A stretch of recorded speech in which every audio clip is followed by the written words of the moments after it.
Good evening. Chief Executive Carrie Lam says police's enforcement action against Apple daily was targeted at offences under the national security law and not aimed at suppressing the media.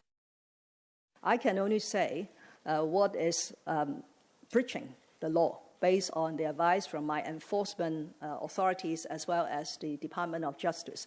What activities or acts will be suspected of breaching the laws of Hong Kong, including the national security law. And the law is very well defined. This piece of national security law has embraced all the important legal concepts in every piece of legislation. Okay? There is presumption of innocence before trial. There is very clear offenses to be raised. And the 4 types of offenses endangering national security are also well defined. So journalists should be in a position to judge whether one is breaching the law. So what we are talking about is not exchanging views between foreigners and journalists. It is violating the law as defined in the national security law and based on very clear evidence, which will bring the case to court. So don't try to underplay the significance of breaching the national security law. And don't try to accuse the Hong Kong authorities for using the national security law as a tool to suppress the media or to stifle the freedom of expression.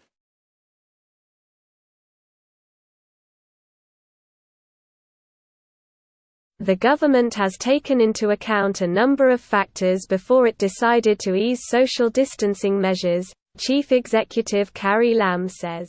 I have made it very clear, and I have admitted that in determining social distancing measures, there is no exact science.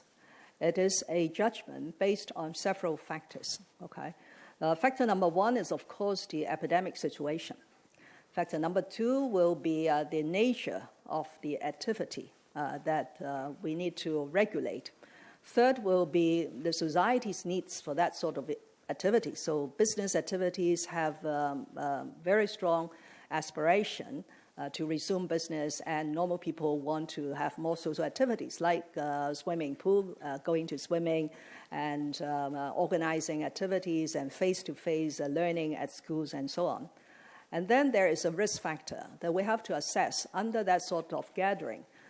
Is the risk manageable? Then brings me to the final factor, and that is whoever is organizing that type of activity, whether it has the capability to fulfill the requirements imposed on that sort of activity under the social distancing measures. Each and every type of the venues has to comply with very clear mandatory requirements imposed by the Secretary for Food and Health. So it is taken into account all those factors that we feel that the coming stage of relaxation should be based on venues.